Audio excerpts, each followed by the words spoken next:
Bonsoir à tous, bienvenue pour ce webinaire. Je suis très heureux au nom du groupe de travail sur la microassurance de l'Institut des actuaires de vous accueillir pour ce webinaire sur un projet de microassurance santé au Cameroun. Je voudrais, avant de commencer, remercier les organisateurs de l'Institut des actuaires et en particulier Samuel et Benoît pour avoir organisé ce webinaire. Je voudrais aussi remercier ceux qui nous ont aidés à le préparer, en particulier Anne-Marion et Dominique Abral. Avant de passer la parole aux deux animateurs, les étudiants du bureau d'études qui ont travaillé sur ce projet de microassurance santé au Cameroun, je voudrais prendre quelques instants pour vous présenter ce que nous faisons au groupe de travail sur la microassurance de l'Institut des actuaires. Alors, depuis maintenant 5 années, nous avons décidé de mener nos projets à travers un fil rouge annuel. Donc, chaque année, nous prenons un sujet que nous proposons aux étudiants de l'EURIA, sur lequel ils vont travailler pendant 5 à 6 mois, en général de novembre au mois d'avril. Et l'Institut des actuaires, le GTMA, les accompagne pendant ces 5 à 6 mois de travail pour s'assurer au moins de la véracité des calculs actuariels. Donc, nous avons commencé il y a 5 ans avec un très beau projet grâce à une rencontre entre Dominique Abral et Madame Boissonnat, le docteur Boissonnat, qui est responsable santé à l'organisation non gouvernementale ATD Carmonde, qui a porté un projet d'obsèques pour les gens qui vivent dans la rue. Et cette rencontre a fait que Dominique nous a apporté ce projet qu'on a proposé aux étudiants de l'EURIA qui l'ont travaillé pendant donc, cette saison 2016-2017. Et ce projet a abouti à la signature d'un contrat, une assurance proposée au sans domicile fixe, dont l'assureur est CNP, à prix coûtant, puisque CNP a accepté de ne pas gagner de l'argent sur ce contrat. Et donc, cette signature a été effectuée, je crois, en 2018 ou 2019. C'est donc un projet qui a été lancé, qui a commencé et qui, petit à petit, suit son cours. Un an plus tard, nous avons été contactés par une organisation à Haïti qui a sollicité l'Institut des actuaires, Promusco, qui souhaitait mettre en place une assurance scolaire. Donc là aussi, c'est un projet de mutuelle scolaire. Et là aussi, on a accompagné cette organisation pendant un an et on les a aidés à monter d'un point de vue actuariel, à effectuer les calculs qui leur permettent d'avoir à peu près des projections équilibrées. Puis, par la suite, nous avons travaillé aussi sur un très beau projet, Sam Salama, qui est ce projet part d'une idée d'une start-up malgache qui avait gagné un concours et qui souhaitait aussi étendre la couverture santé à Madagascar et dont leur projet était de proposer un produit de microassurance santé. Et donc là aussi, grâce au concours des étudiants de l'EURIA, et d'ailleurs, une des membres de ce projet qui avait gagné ce concours étant membre aussi du GTMA, nous les avons accompagnés et ce projet s'est terminé en 2019. Ces 3 projets, comme je viens de vous l'indiquer, ils avaient donc pour but d'aboutir à une opérationnalisation, c'est-à-dire une implémentation d'un produit. L'année d'après, nous n'avons pas eu de proposition de projet qui conduisait à mettre en place un produit et donc nous avons proposé de travailler sur la microassurance santé au Cameroun parce que nous avons considéré que même s'il n'y avait pas derrière un projet de construction d'une mutuelle ou d'une entreprise d'assurance, c'était un sujet de place, un sujet suffisamment intéressant pour que nous nous y intéressions. Donc, c'est ce projet que vont vous présenter dans quelques instants Enzo et Wilson qui ont travaillé sur ce projet. Donc, nous avons été satisfaits de ce travail. C'est aussi l'objet pourquoi nous avons proposé d'organiser ce webinaire pour partager plus largement les résultats de leur travail. Et cette année, nous avons proposé de revenir un peu en France, puisque, comme vous l'avez constaté, tous les projets antérieurs, en part le premier, concernaient l'étranger. Nous nous sommes posé la question de savoir pourquoi il y a tant de conducteurs en France qui conduisent sans assurance auto, puisque le nombre est estimé à 800 000. Donc, l'idée du travail de cette année, donc des étudiants qui doivent flancher sur ce travail, c'est de regarder si ce nombre très élevé d'automobilistes sans assurance est lié au coût de la prime d'assurance, auquel cas, peut-être, un projet de microassurance pourrait résoudre cette question. Et là aussi, c'est un sujet de place. La question est ouverte. Donc, j'en ai terminé. Vous savez maintenant ce que nous faisons à l'Institut des actuaires pour le groupe de travail sur la microassurance. Avant de passer la parole à Enzo et Wilson qui vont vous présenter le travail de l'année dernière, un dernier mot sur l'organisation. Donc, je vous propose de poser vos questions au fur et à mesure de l'avancée de l'exposé, mais plutôt sur le chat, de sorte qu'à la fin, nous les regroupons par groupe de questions et que les étudiants qui ont travaillé dessus, ou que ce soit complété par moi, par Dominique ou tous les autres qui participent à ce groupe de travail sur la microassurance, puissent y répondre. Donc, n'hésitez pas à poser des questions tout au long du chat. Nous avons prévu un temps de réponse à la fin. Et donc, je passe la parole à Enzo et Wilson. C'est à vous. Alors, merci, Monsieur Paco.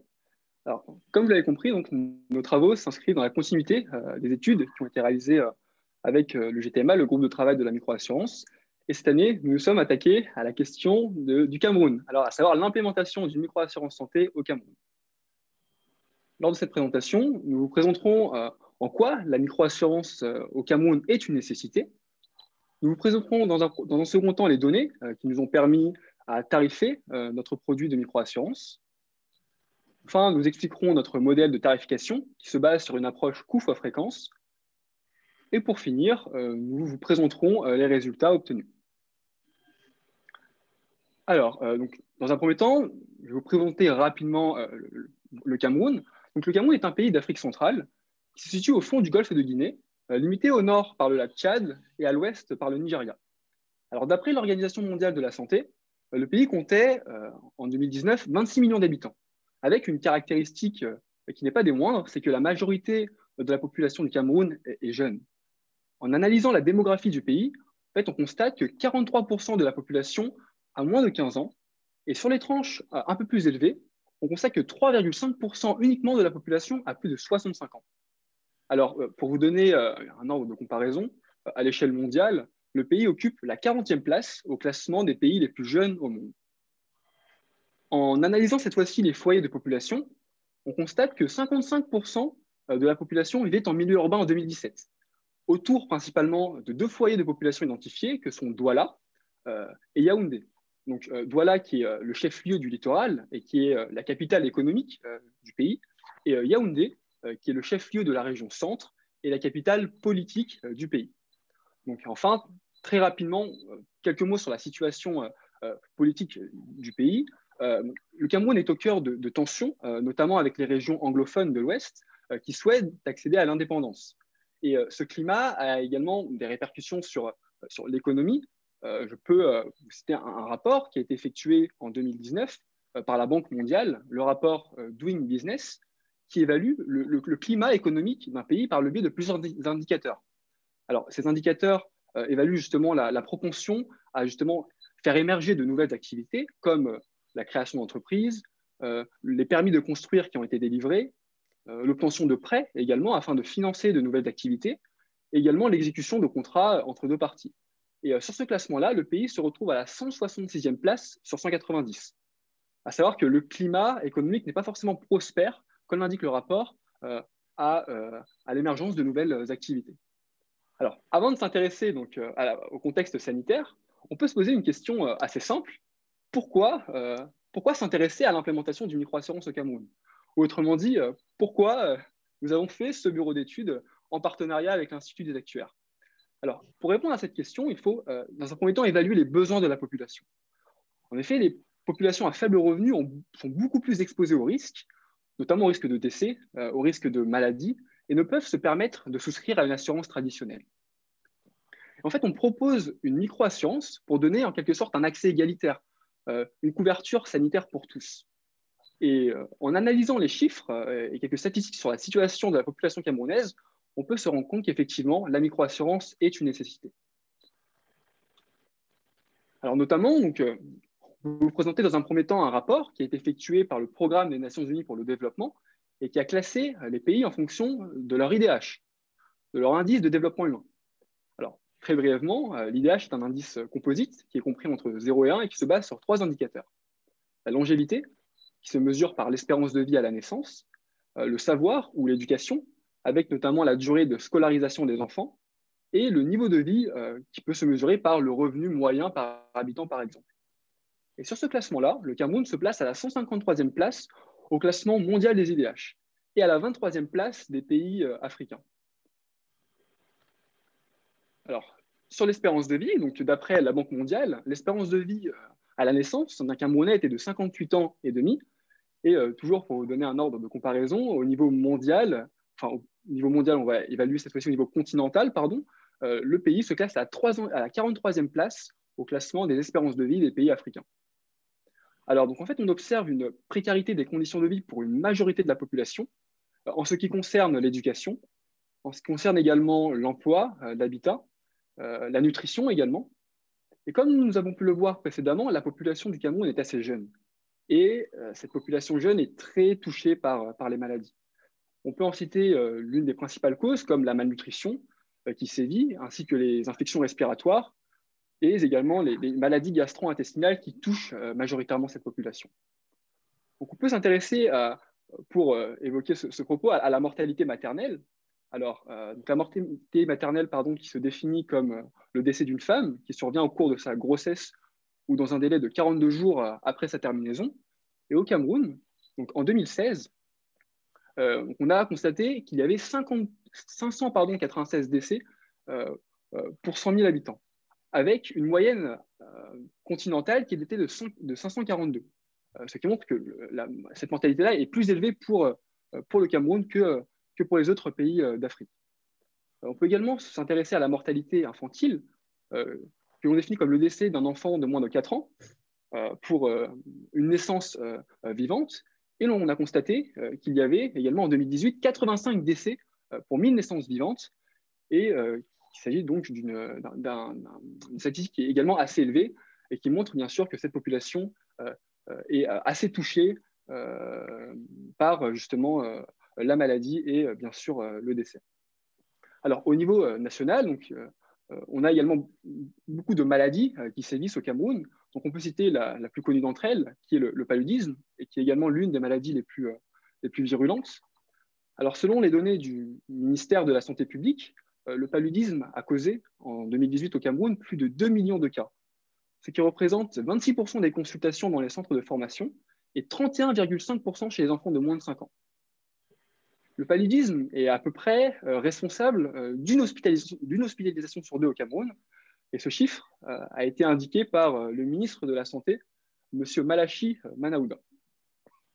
Alors, face à ce besoin de la population que nous venons de voir, le système de santé camerounais reste assez fragile. Notamment, on peut s'intéresser au seuil de pauvreté.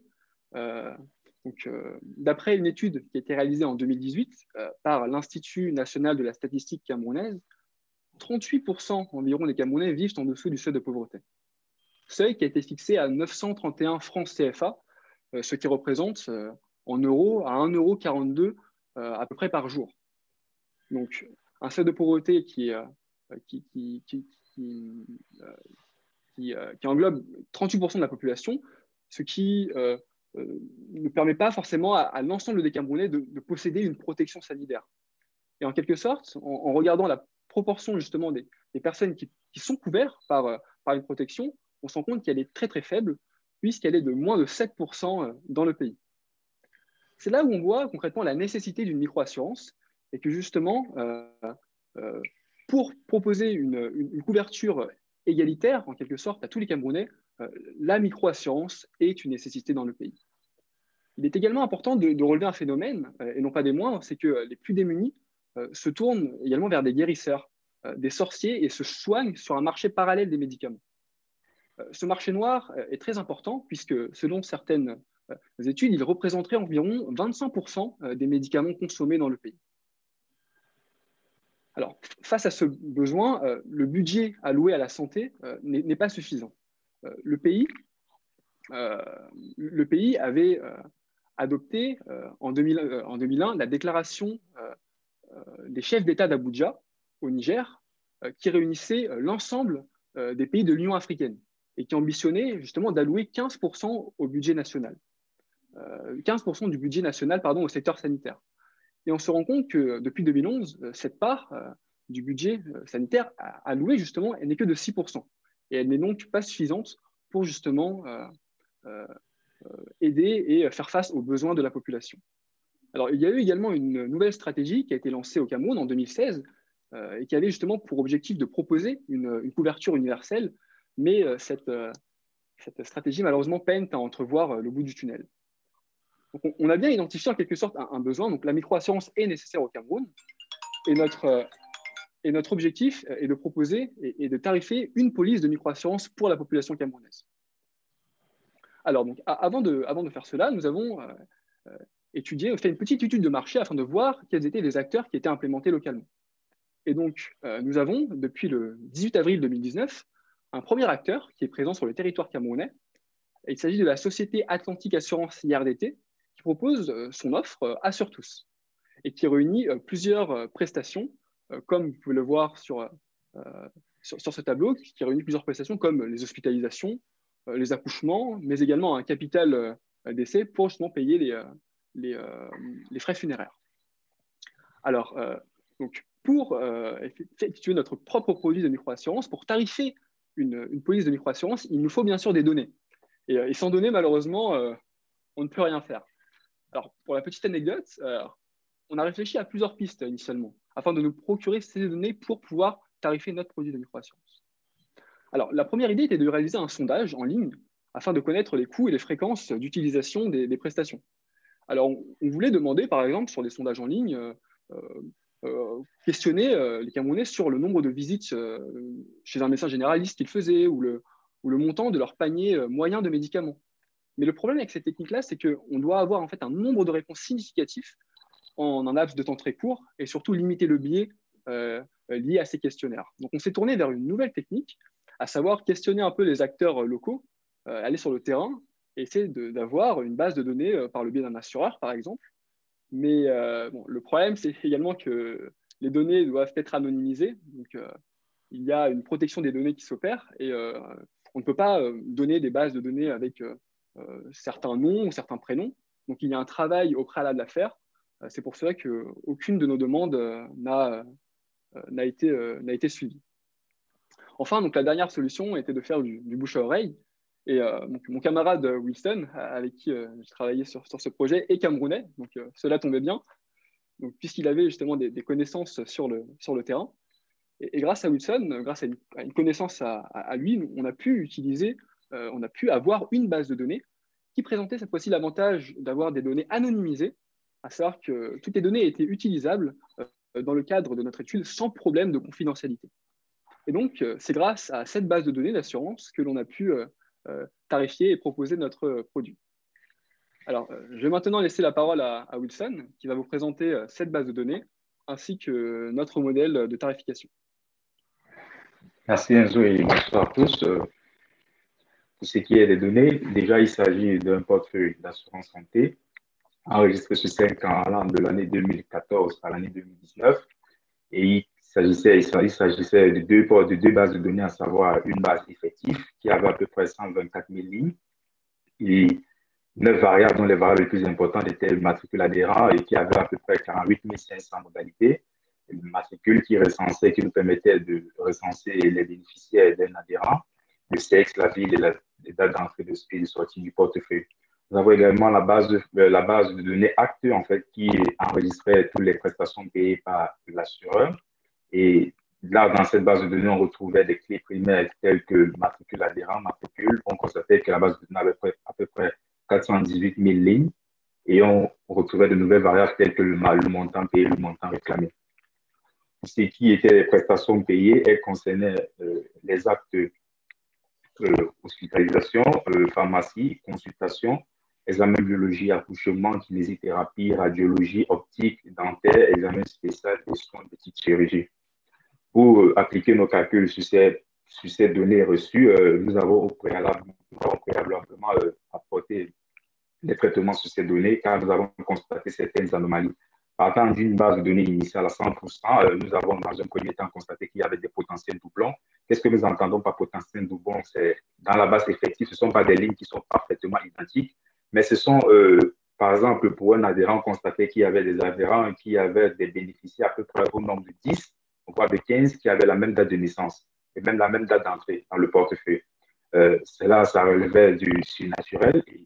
Nous avons donc conservé pour ces potentiels doublons-là uniquement ceux qui ont eu à consommer dans le portefeuille, dans la base acte. Nous avons également supprimé les individus résidant dans les régions anglophones, comme cela c'est bien dit, le Cameroun est en proie en cette période de détention politique.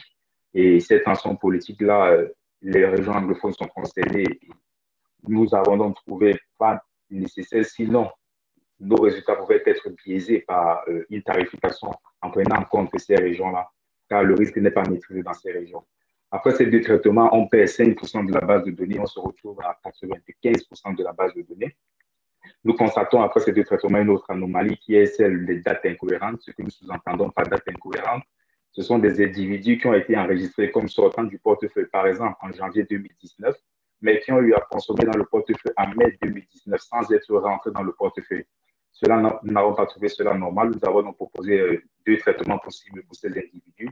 Dans un premier temps, les conserver dans la base de données tout en modifiant leur date de sortie du portefeuille, en les ramenant à la dernière date de consommation dans le portefeuille, ou tout simplement supprimer ces individus-là qui représentaient 25% de la base de données initiale et dans ce cas, on retombait à une base de données à 70% en prenant en compte les deux premiers traitements réalisés auparavant. Pour ces deux bases de données, on le dirait comme ça, on ressortira deux résultats que Enzo vous présentera, vous présentera tout à l'heure. Par la suite, nous avons eu une analyse critique en fait du sujet qui nous avait été proposé par le PMA, le projet de micro-assurance santé au Cameroun. À travers la base de données reçues, on s'est demandé est-ce que les résultats qu'on obtiendrait seraient assez crédibles du point de vue national, vu que la compagnie en elle-même est basée à Douala.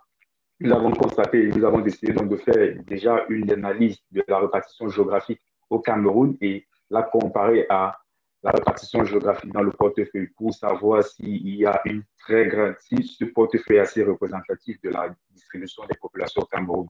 Nous constatons pour cette étude menée par l'INS, qui est l'Institut national de la statistique, en 2013, nous constatons que pour cette étude, la région du centre, les régions du centre, de l'extrême et du littoral sont des régions les plus peuplées du portefeuille, du Cameroun, pardon, et à elle seule, elle constitue près de 50% de la population du Cameroun. Par contre, dans le portefeuille, nous constaterons que la région du littoral, qui elle était en troisième position en 2013, selon cette étude de l'INS, la région du littoral, elle est la région qui contient le plus d'assurés dans notre portefeuille, avec à peu près 71% des assurés, tandis que la région du centre, elle contient 16% des assurés. C'est-à-dire que ces deux régions, elles seules contiennent 87% des assurés du portefeuille, tandis que la région de l'extrême nord, qui était la deuxième région en 2013, et selon certaines sources, est la région la plus peuplée en ce moment, ne contient que 1,3% des assurés du portefeuille. Nous avons poursuivi notre analyse également pour savoir si ces populations des régions du littoral et du centre, ces assurés des régions du littoral et du centre étaient mieux répartis sur le plan régional. Nous constatons que pour la région du littoral, par exemple, 98% des assurés de la région du littoral sont résidents dans le chef-lieu qui est Douala, qui est la capitale économique. Et pour la région du centre également, 95% des assurés de la région du centre résident dans la ville de Yaoundé, qui est la capitale politique. en quelque sorte, en d'autres termes, les assurés du portefeuille à 80% résident dans les villes de Douala et Yaoundé. Cela montre que c'est peut-être un peu très ambitieux de parler d'un projet de microassurance Cameroun au vu de cette base de données. Donc, il serait peut-être plus prudent de dire que les résultats obtenus pourraient mieux s'appliquer dans les deux villes présentées tout à l'heure, qui sont à savoir Douala et Yaoundé. Wilson, est-ce que vous pouvez couper votre caméra parce qu'on a un petit problème de son et je pense que c'est la bande passante. Est-ce que vous pouvez juste couper votre caméra pendant que vous parlez? OK. Également, nous avons mené une analyse de la distribution du portefeuille s'agissant de l'évolution des populations en fonction des âges. Sur la première colonne, les deux graphes en première colonne à gauche, il s'agit de l'évolution des populations en fonction des âges au Cameroun. On constate que cette évolution va décroissante, que ce soit pour les hommes et pour les femmes, tandis que sur le portefeuille, on remarque une évolution sinusoïdale. Cela est dû au fait qu'à partir d'un certain âge, notamment à l'adolescence jusqu'à la majorité, certains assurés ou bien certains bénéficiaires perdent la couverture de leurs parents et le temps pour eux de retrouver une stabilité financière, notamment en rentrant dans la vie active, pour reprendre une couverture en assurance. C'est la raison pour laquelle on note une croissance à partir de l'âge de 25 ans. Pour ce qui est de la décroissance à partir de 40 ans, c'est tout simplement parce que cette proportion de la population au Cameroun, c'est-à-dire les plus de 40 ans, est très faible par rapport au reste de la population du Cameroun. Suivant, Enzo. Vous avez également procédé à une analyse de la sinistralité sur le portefeuille, notamment nous avons souhaité identifier les actes qui consommaient, qui étaient le plus utilisés dans le portefeuille. On note à travers cela que la pharmacie, la consultation et la biologie sont les prestations les plus utilisées, notamment la pharmacie qui présente un très grand risque de fréquence, tandis que la prestation hospitalisation ne représente que 2%, ne représente à peu près que 3,5% des consommations du portefeuille. Tandis qu'à la slide suivante, on verra que la prestation pharmacie qui était déjà la plus utilisée, la plus consommée en termes de quantité, est celle qui a la plus grande part également en termes de charge au niveau de l'assureur. Cela est lié à sa forte fréquence d'utilisation, notamment, mais il est également bien de constater que au niveau des quantités consommées, la prestation pharmacie représentait 45% des quantités consommées, alors qu'au niveau de la charge, elle représente 25% des charges totales de sinistre chez l'assureur. Tandis que la prestation hospitalisation, qui était la 6e des prestations la plus utilisée, elle se retrouve en seconde position. Et là, ça nous montre qu'avec la prestation hospitalisation, avec la hospitalisation, on fait beaucoup plus face à un risque d'amplitude. Suivant les autres. Pour ce qui est du modèle de tarification, l'approche utilisée est l'approche traditionnelle, à savoir l'approche coût-fréquence, qui prend ses fondements derrière la théorie suivante en supposant que X est le coût du sinistre I et N est le nombre de sinistres, S est la charge totale du sinistre, sous certaines conditions, notamment d'indépendance entre les coûts de sinistre et le nombre de sinistres et du fait que les I soient identiquement distribués, on note que E de S sera égal au produit des espérances de I et de N. En fait. Et c'est dans cette approche traditionnelle qui sera la base de nos différentes tarifications, à savoir la tarification stochastique qui, elle, aura pour intérêt surtout de ressortir des intervalles de confiance et la tarification déterministe qui nous permettra de déterminer des prix peu et on pourra les comparer avec nos différents intervalles de confiance déterminés avec le modèle stochastique. S'agissant du modèle stochastique, le procédé est le suivant. Pour chaque acte, nous simulons un coût de revient moyen. Comment est-ce qu'on simule un coût de revient moyen? Tout d'abord, on se définit un ensemble de lois à tester pour les coûts et pour les quantités consommées. Et nous déterminons parmi ces lois définies là celles qui expliquent au mieux nos données tout en calibrant les paramètres de ces lois. Et ensuite, une fois que nous avons déterminé ces lois ayant calibré leurs paramètres, nous simulons les quantités consommées, les quantités d'utilisation et les coûts. Et une fois que nous avons défini donc deux vecteurs, quantité consommée et coût, nous divisons le vecteur quantité consommée par l'exposition moyenne afin de retrouver un nouveau vecteur qui est le vecteur fréquence. Ensuite, nous multiplions ligne par ligne le vecteur coût et le vecteur fréquence afin de déterminer un coût de revient ligne par ligne. Et nous trouvons dans la moyenne de ce vecteur coût de revient qui est tout simplement un coût de revient moyen simulé. Nous le faisons donc pour chaque acte.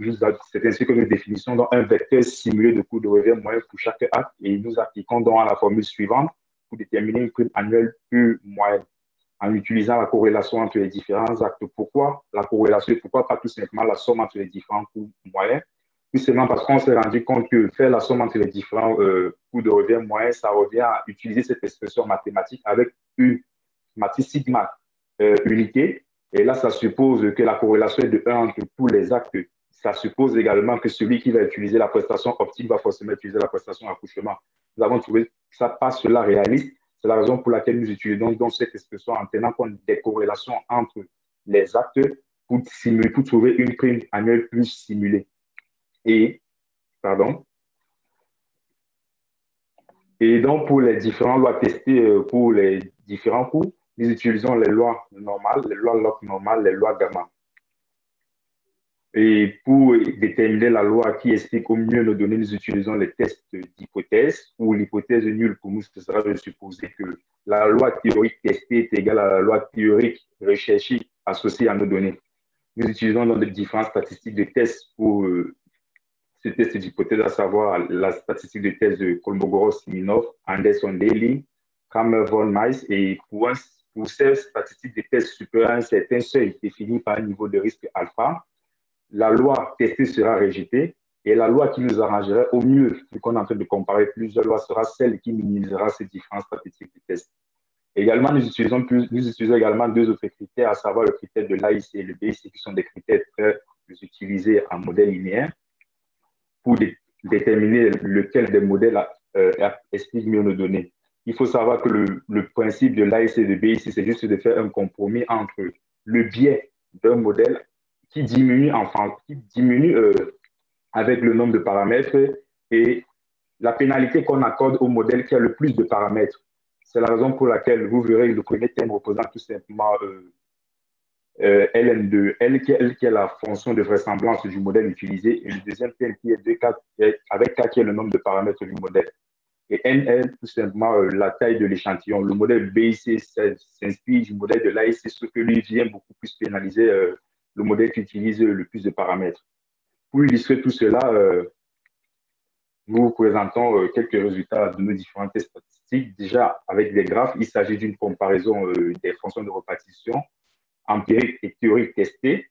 Et la courbe en noir représente tout simplement celle des données et la courbe en vert pour la loi normale, la courbe en bleu, la loi normale et la courbe en rouge, la loi gamma. Pour ce qui est du premier graphe, il s'agit d'une comparaison en fait des fonctions de répartition.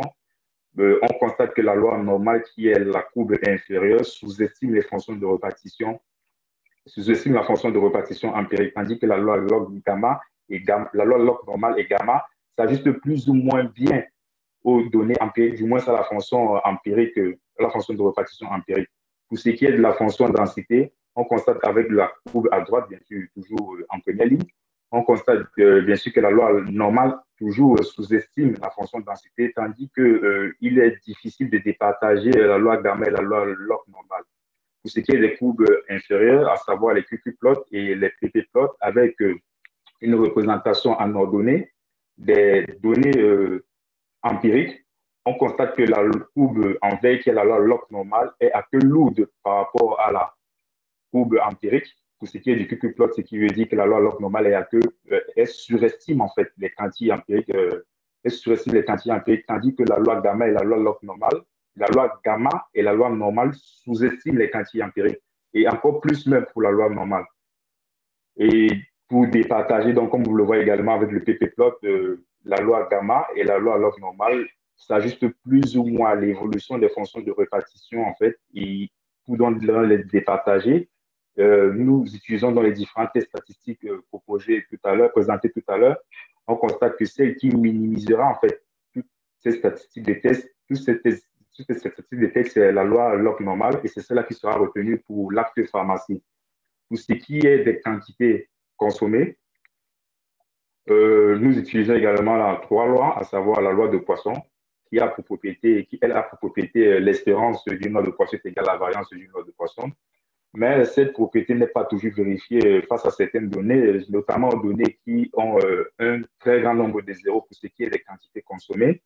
Et là, on parlera de sous-dispersion. Pour donc faire face à ce souci, nous utilisons donc d'autres lois, notamment la loi binomiale négative et les modèles à inflation des zéros qui est tout simplement le produit d'une loi de Bernoulli et d'une seconde loi qui peut être une loi de Poisson. Et dans ce cas, on parle de loi de Poisson à inflation des zéros et qui peut être, dans un second cas, une loi de binomiale négative. Et dans ce cas, on parle de binomiale négative à inflation des zéros.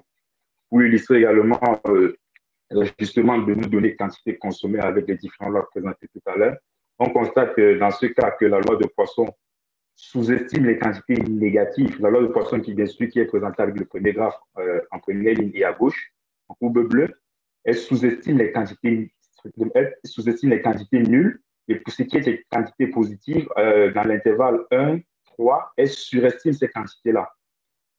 Et pour ce qui est de la loi binomiale négative, elle sous-estime aussi les données nulles, mais un peu moins que la loi de Poisson, et elle s'ajuste un peu mieux pour ce qui est des quantités strictement positives. Et parlant des lois à inflation des zéros, on constate qu'elle aussi, elle sous-estime les quantités nulles, mais un peu moins déjà que la loi de Poisson, aussi un peu moins que la loi binomiale négative. Par contre, elles viendront sous-estimer les quantités strictement positives. Et là, ça réduira la fréquence et ça ne reflètera pas la réalité des consommations et ça exposera la choisissant donc de conserver, choisissant donc de retenir pour cette prestation, pour cet acte de pharmacie, la loi binomiale négative. Pour la suite de la présentation, je vais remettre la parole à Enzo pour la présentation du modèle déterministe et des résultats. Merci Wilson. Alors, effectivement, donc, dans le cas déterministe, le coût de revient moyen d'une prestation est déterminé par le produit du coût moyen de la prestation par la fréquence d'utilisation de la prestation. Et on peut définir très naturellement le coût moyen de la prestation par le coût total de la prestation, donc la somme de ces coûts, divisé par le nombre d'utilisations, et la fréquence par le nombre d'utilisations divisé par l'exposition totale sur la somme des expositions de l'ensemble du portefeuille. Alors, donc, comme l'a précisé Wilson tout à l'heure, on considère dans notre tarification les corrélations entre les prestations dans le calcul de notre prime annuelle moyenne pure. En fait, si on considère la matrice de corrélation comme la matrice unité, effectivement, ça nous revient à sommer les vecteurs des coûts de prestation, alors qu'ici, on a observé des corrélations entre les vecteurs, des fréquences de prestation dans notre portefeuille. Donc, on va vous présenter cette matrice de corrélation que l'on a observée. Et on peut voir, par exemple, que la prestation pharmacie est corrélée avec la prestation consultation. Donc, ça voudrait dire que, typiquement, quelqu'un qui consulte un médecin généraliste, par exemple, à la suite de sa consultation, va en pharmacie à prendre ses médicaments. C'est pour cela qu'on observe une corrélation entre ces prestations et donc que l'on a considéré cette matrice dans notre tarification. Alors, donc, à partir de l'ensemble de ces prestations, on a donc proposé 3 packs de micro-assurance. Un pack basique, basique plus et premium. Alors, hop, ça s'affiche. Comme leur nom l'indique, les packs basiques et basique plus sont constitués de prestations élémentaires, comme la prestation pharmacie, accouchement ou hospitalisation, par exemple. La différence entre le pack basique et basique plus réside dans le fait de l'ajout d'un capital frais funéraires. Et je ne sais pas si vous vous en souvenez, mais c'est également les prestations qu'on avait vues dans l'offre que proposait justement Assurance Atlantique IRDT, son offre Assure Tous. Et c'est exactement pour cela qu'on a construit le pack basique plus. C'était pour comparer notre tarif, notre prime obtenue, avec justement la prime que proposait l'acteur qui était implémenté sur le terrain. Alors, à la suite de cela, on propose également un pack premium qui est, entre guillemets, à la frontière de la micro-assurance, mais que l'on propose quand même. C'est vrai qu'on peut le voir, ce pack premium, comme une certaine transition vers une assurance traditionnelle, puisque l'on y inclut des prestations qui sont un peu plus élaborées, comme les soins dentaires, par exemple, ou les soins optiques. Alors, donc, à partir de l'ensemble de ces sous-prestations, on a donc déterminé des plafonds annuels. Donc, un plafond au-delà duquel l'assuré n'est plus remboursé s'il excède justement ce plafond. Alors, pour les déterminer, on s'est basé sur les plafonds que proposait Assure Tous, en augmentant certains plafonds lorsque l'on a vu que le besoin était nécessaire. Et on a essayé de jauger en quelque sorte pour augmenter le plafond et ne pas faire trop augmenter la prime, de telle sorte que celle-ci reste basse pour justement un produit de micro-assurance. Alors, en comparant notre offre donc Basic Plus à l'offre d'Assure Tous, notre offre Basic Plus propose un plafond qui est égal à 140% du plafond proposé par Assure Tous. Alors, donc, on a donc pu calculer nos primes pures pour l'ensemble de ces 3 packs. Et pour la petite anecdote, donc, comment est-ce qu'on les a calculées? En fait, on a effectué un tarificateur sur Excel avec des macros VBA qui prenaient à chaque fois en compte les prestations, les plafonds et les données en entrée de l'utilisateur. Donc, en fait, on pouvait juste enregistrer nos prestations et en fonction des packs, on avait le calcul de la prime pure qui était fait automatiquement. Donc, on peut s'intéresser maintenant à ces résultats obtenus. Donc, comme l'a présenté Wilson, donc, il y a eu 2 tarifications qui ont été faites. Une tarification sur la base à 95%, avec justement les individus modifiés, et l'autre base sur la base à 70%, avec justement les suppressions.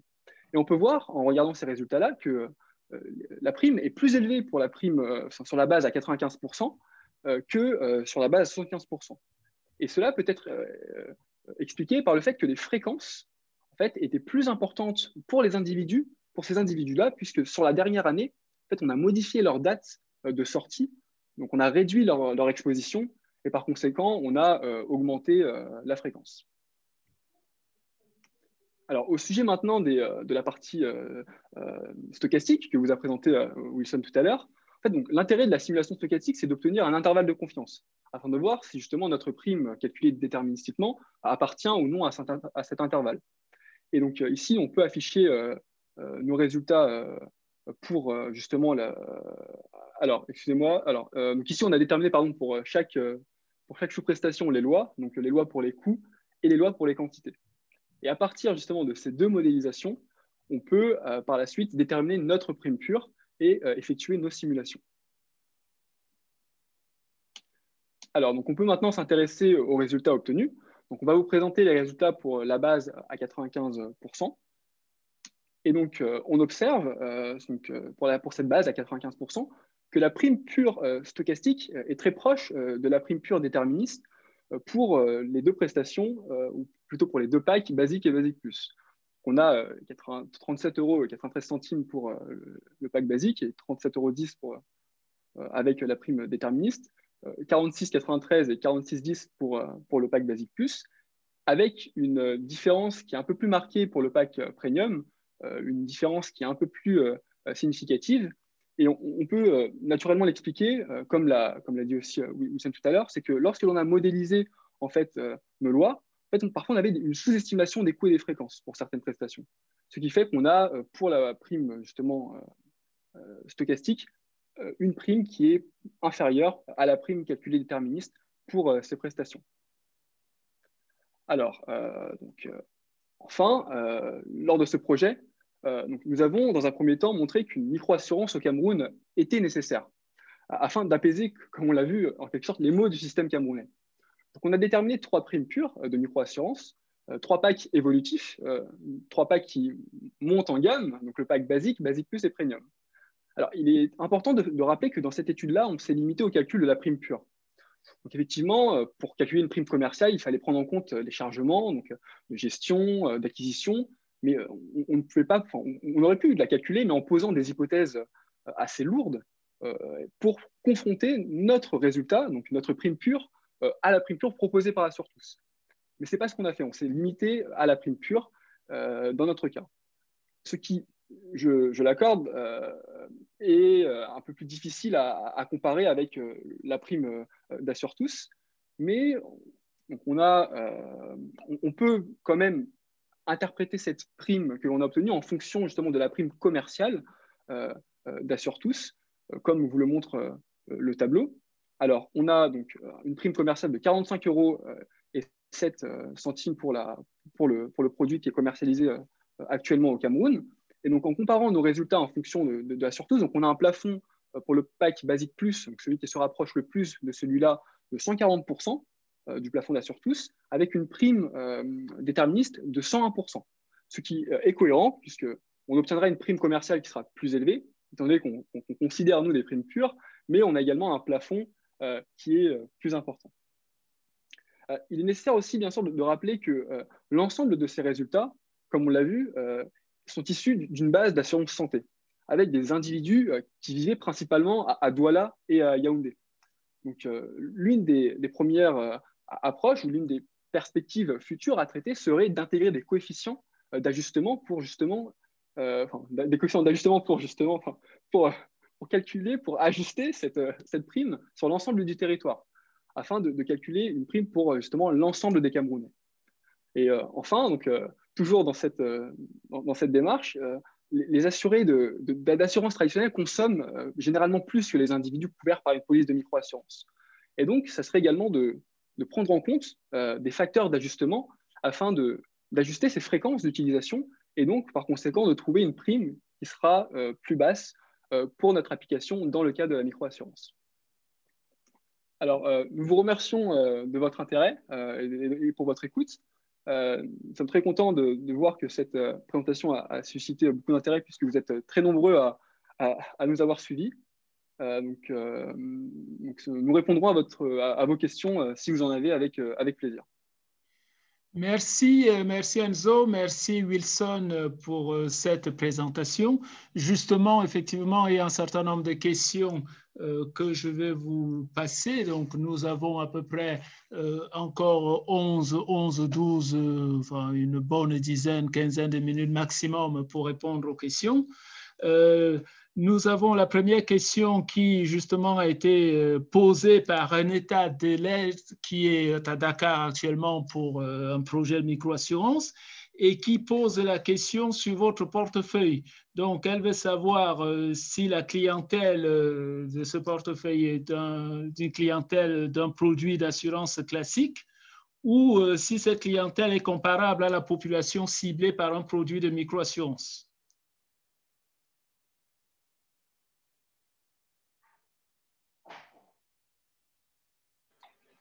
Est-ce que vous avez entendu la question? Oui, oui, on a entendu.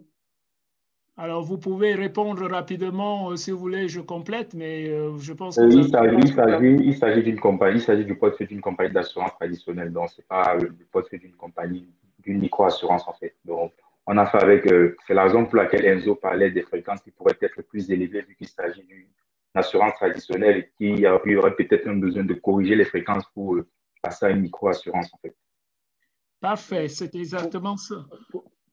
Pour compléter, M. Paco, effectivement, en fait, c'est l'un des soucis, c'est qu'on n'a pas réussi à obtenir en fait, on a réussi à obtenir uniquement cette base-là.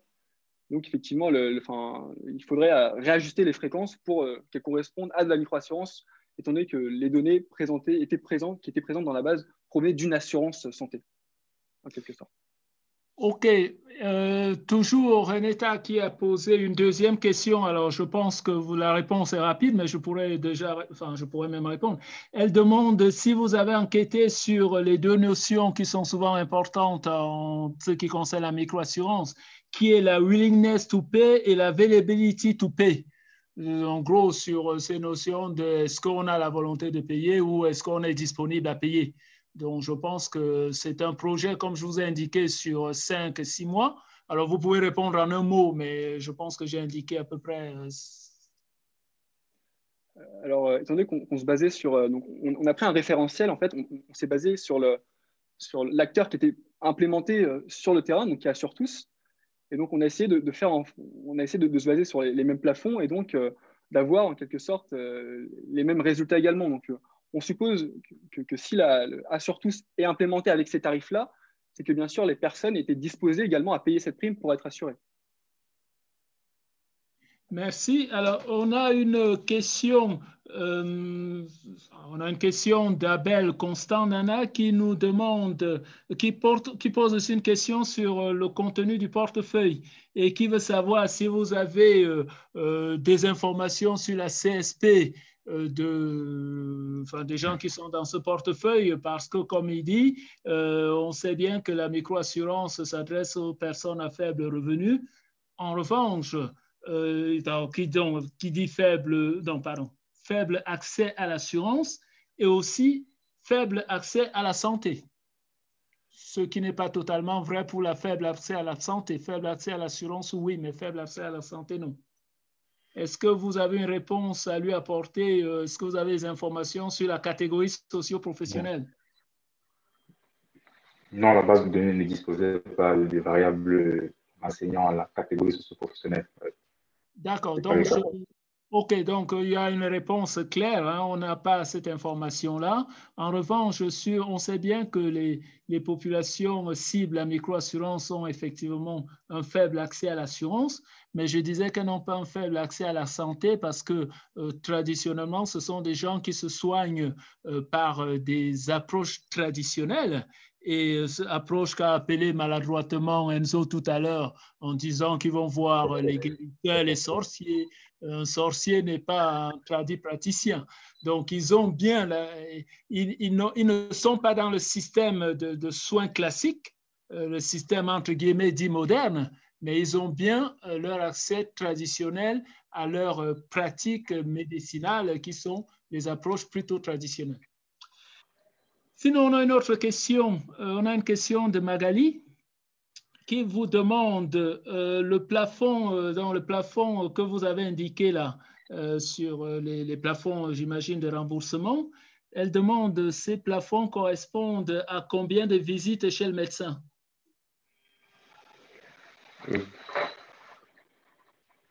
Ça dépend des actes. Ça dépend déjà des actes. Comme Enzo l'a si bien dit, il y avait déjà un souci de répondre à un besoin. C'est la raison pour laquelle nous avons jugé bon d'augmenter certains plafonds par rapport à l'offre Assur'Tous et en même temps un souci d'optimiser afin d'essayer de retrouver la prime qu'est celle d'Assur'Tous. Nous sommes partis, par exemple, si je vous prends par exemple pour l'hospitalisation, si je ne me trompe pas, parlons pour la consultation, nous avons placé un plafond à 60 000 francs CFA, c'est à peu près l'équivalent de 95 euros, 90 euros. Ça représente 4 visites chez un médecin spécialiste au Cameroun. En une année, nous trouvons ça quand même assez large, comparé au plafond qui était proposé par l'offre Assur'Tous. Donc, c'est un peu comme ça que nous avons jugé. Nous avons essayé de, comme je l'ai dit, de répondre à un besoin, du moins de satisfaire le besoin des assurés, et en même temps d'optimiser, puisqu'il faut aussi comprendre qu'on est dans un cadre de micro-assurance. On ne va pas tout rentrer et du coup, la prime va exploser. Donc, on a un peu jugé, on a fait un compromis, quoi.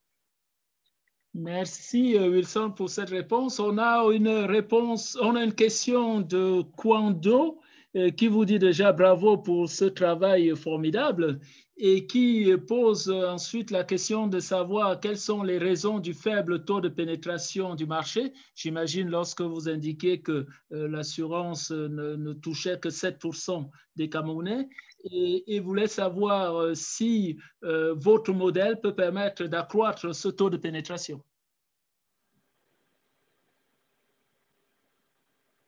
Alors, Vas-y. non, je commence si tu veux compléter après, Wilson. Vas-y. Je vais dire que effectivement, en fait, ici, dans notre cas, on s'est focalisé, comme l'a présenté Wilson tout à l'heure, sur Douala et Yaoundé. Donc, on regarde les personnes qui pourront avoir ce produit-là, mais qui proviennent en fait de ces deux localités-là. On ne s'intéresse pas à l'ensemble du territoire.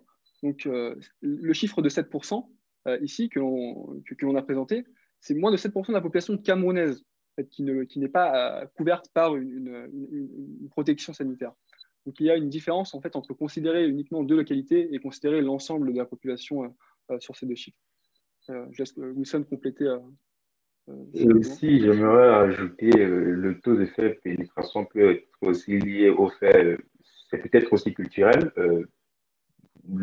L'assurance en général, j'ai l'impression que ça vient d'abord du monde occidental et en Afrique, on n'est pas encore assez familiarisé à cela. Je pense que c'est le fait que ça soit déjà du point de vue culturel, je pense que ça peut expliquer en partie le taux de faible pénétration parce qu'on a parfois cette idée que si on paye une assurance et qu'au cours de l'année, on ne tombe pas malade, on a perdu de l'argent, quoi.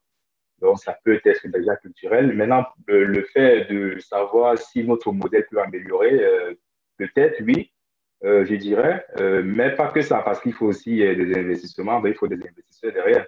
C'est pas le modèle en lui-même. C'est beau, il permet de faire des calculs, mais, il faut s'implanter et pour cela, il faut des investissements. Merci Wilson. Alors, on a d'autres questions qui sont arrivées à la fin de l'exposé que je n'ai pas notées, mais je vais vous les lire un peu en vrac. Enfin, en dehors d'Abel qui avait posé la question de savoir, Abel Constant, qui voulait savoir quel est le montant de la prime stochastique. Il me semblait que vous en aviez parlé. Est-ce qu'il n'a pas noté? Vous pourrez toujours la retrouver dans le document. Je suppose qu'elle a dit parce qu'on a proposé tout à l'heure deux primes, à savoir pour la base à 70% de la base initiale et pour la base à 95%. Bon, comme Enzo l'a si bien dit, pour la base à 95%, on a une prime plus élevée. Du point de vue d'une assurance, il dit serait peut-être mieux de prendre la prime la plus élevée, en fait, vu qu'il y a un risque qu'il ne maîtrise pas. On le sait, pour cette date incohérente que nous avons corrigée, nous ne connaissons pas vraiment la provenance de l'erreur, vu qu'on n'a pas eu d'accompagnement sur le terrain, comme M. Paco l'a dit au début. Donc, du coup, pour nous, du point de vue de l'assureur, on choisirait la prime la plus élevée, qui est celle à 95%, qui est celle obtenue avec la base à 95%. Merci Wilson. On a d'autres questions, dont celle de M.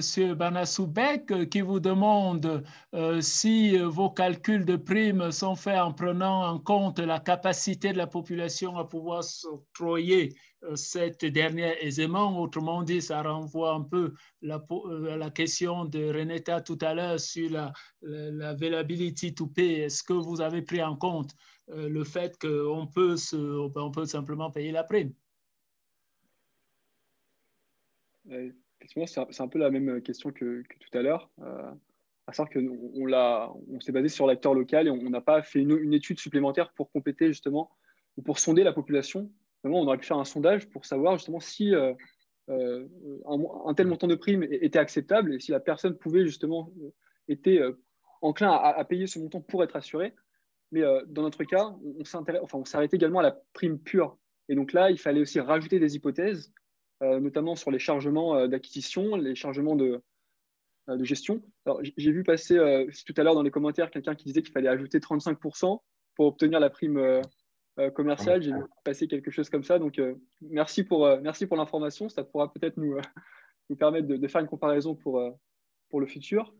Mais il y a également aussi les subventions, puisque en microassurance, il y a également des subventions étatiques qui doivent être ajoutées et qui du coup baissera la prime finale de l'assuré.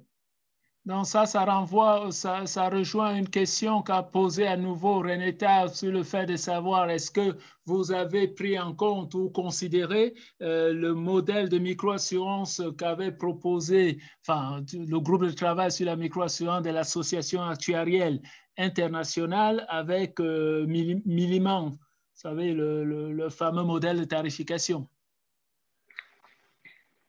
Alors, pour répondre à cette question, effectivement, donc on a fait un tarificateur et on s'est inspiré. Alors, on s'est inspiré du design de cet outil qui a été fait par Milliman. Donc juste du design, mais le reste, on l'a fait de nous-mêmes. Donc, tout ce qu'il y a derrière, parce qu'en fait, l'outil de Milliman était bloqué. En fait, on n'avait pas accès au code VBA derrière. Donc, on a tout reconstruit de zéro. Il y a juste le design qui a été pris en compte et dont s'est inspiré. Merci Enzo. Sinon, vous avez une autre question. Alors, elle m'a échappé là tout à l'heure. Il me semblait qu'on avait Youssouf qui nous demandait si vous avez pris en compte les questions d'hasard moral pour les questions de lutte contre la fraude. Alors, je rappelle quand même, peut-être que les personnes sont arrivées un peu on avait déjà commencé. J'ai indiqué dans quel cadre ces étudiants ont fait ce travail. Il ne s'agit pas, ils n'ont pas un projet eux-mêmes d'implémenter, donc c'est un travail préliminaire. Bien sûr, d'autres vont poursuivre s'il y a quelqu'un qui a ce projet-là. Donc, toutes les questions qu'ils n'ont pas traitées devront effectivement être affrontées avant de mettre en place éventuellement un produit de microassurance. Donc, je vous laisse quand même répondre sur cette question de Léa Moral. Est-ce que vous avez tenu compte de la possibilité de fraude? Non, pour être honnête avec vous, non. Déjà, parce que il semblerait qu'au Cameroun, c'est généralement des taux ou bien des pourcentages forfaitaires qu'on applique pour la Léa Moral, l'antisélection et la fraude. Et aussi, nous avons eu des discussions avec le président de la MAC qui est la maison des acteurs du Cameroun, nous a fait comprendre que pour ce qui est de la fraude, même parfois aussi de l'aléa moral et de l'antisélection, dans une certaine mesure, ces données, en fait, les données qu'on reçoit, prennent déjà en compte cet aléa moral, vu que ce sont des prestations qui ont été payées. Et dans une certaine mesure, peut-être dans une bonne mesure, ça tient compte de cela. Mais pour ce qui est de notre modèle, nous n'avons pas rajouté de l'aléa moral de l'antisélection, puisque nous n'avons pas ces hypothèses-là.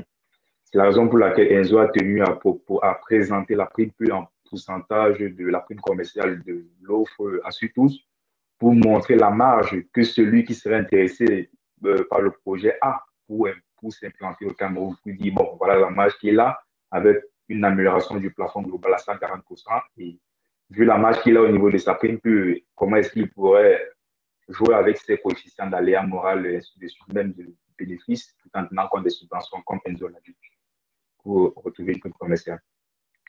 Merci Wilson. Nous avons d'autres questions. Alors, vous avez quelques commentaires de Renata qui vous dit que votre produit ressemble plutôt à une mini-assurance classique et pas vraiment à la micro-assurance. Vous conseille de regarder ce qui se passe au Ghana ou MI Santé, ou encore vous dit que l'association des superviseurs a défini les ratios de microassurance, que c'était à regarder. Donc, merci pour ces conseils.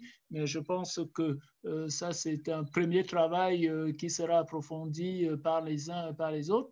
Vous avez aussi, ça m'a échappé, si vous les lisez, vous répondez directement. Alors, est-ce que j'ai d'autres questions là?